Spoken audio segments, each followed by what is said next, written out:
Menurut Kepala Disdikpora Parbud Kabupaten Jemberana, Nengah Alin, kekurangan guru paling krusial terjadi di jenjang sekolah dasar. Dari 185 SD di Jemberana, hampir seluruhnya mengalami kekurangan guru sehingga tidak dapat memenuhi standar pelayanan minimal.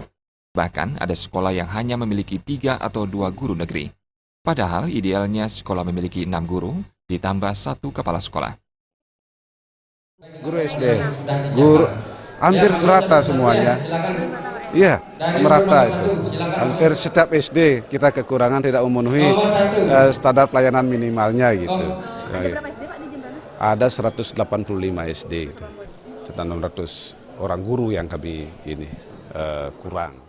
Nengah Alit menambahkan, mengingat banyaknya tenaga guru yang dibutuhkan, sementara kuota yang diberikan pemerintah pusat terbatas, maka pihak eksekutif dan legislatif telah berupaya menjalin komunikasi kepada pemerintah pusat agar kuota guru dapat ditambah. Namun demikian, usulan tersebut hingga kini masih menunggu kejelasan pusat. Jenny dan Adi Setiawan, Bali TV.